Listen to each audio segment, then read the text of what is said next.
Hey guys, my name is Kim Brown and I'm a Roman Catholic, and I want to invite you to roam our Catholic faith with me. One of the great experiences, or multiple experiences, that I've had in my lifetime is to make multiple pilgrimages to many different places. There have been powerful pilgrim moments when I've been in Jerusalem, got to spend the night in the Holy Sepulchre, on the Sea of Galilee, encountering Jesus Christ through the scriptures, and specifically his invitation to love more. As I traveled through France and got to go to spend time just in Lisieux with the little flower, and just being present and learning what I can learn, or going to Avila for St. Teresa, going to Poland to see Faustina or JP2 or Maximilian Kolbe, traveling throughout Italy, walking the Camino de Santiago, but of course pilgrimages in the USA as well, going to St. Elizabeth Ann Seton's shrine and place, going to the missions in Texas. One of the most impactful pilgrimages ever was when I went on pilgrimage back to the church of my baptism. I was in there experiencing a great spiritual warfare in my life, and going to the church of my baptism where I was consecrated, where I was set apart for God. The Catechism of the Catholic Church in paragraph 2691, it speaks about different places of prayer. It talks about the proper place for prayer is the house of God. This is where the liturgical life of the church happens. This is where the blessed sacrament, body, blood, soul, and divinity of Jesus Christ is kept in the tabernacle. It also talks about personal prayer, and that at our homes, we should design our homes to help us to grow in the prayer life. Maybe we have a prayer altar, maybe we have a prayer corner, maybe we even have a kneeler or an area. This is where I go to pray with God and talk to him in the morning, not turning on my TV or being distracted.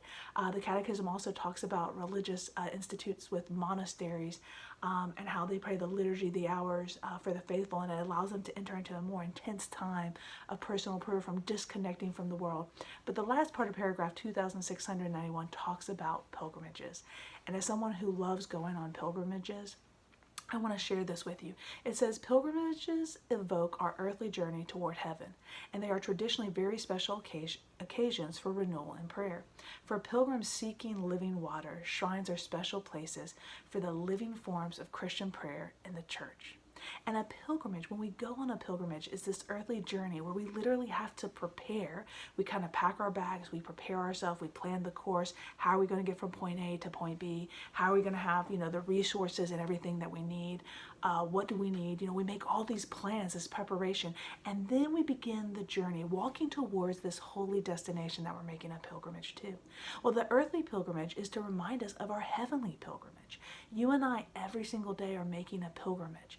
Are we making the pilgrimage to heaven today?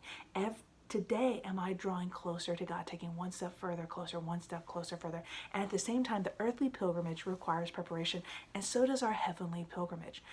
Do we properly prepare ourselves? Do we properly make sure that we have everything we need for our trip to heaven?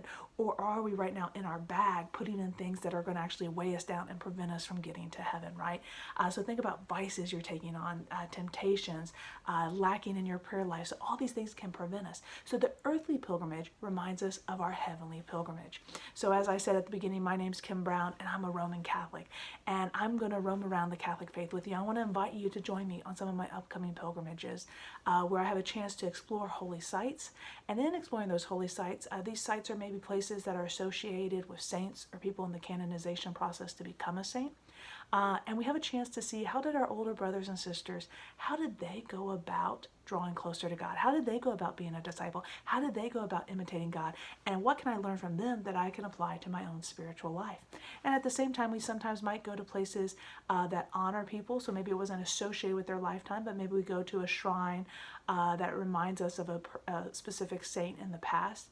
We also might go to a place that has a Marian apparition that's been approved by the local church, at the very least by the bishop.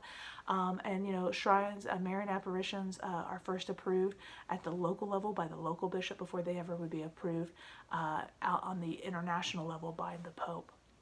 So I want to invite you to join me as we roam around our Catholic faith and we see how we can grow closer to God through pilgrimages. God bless.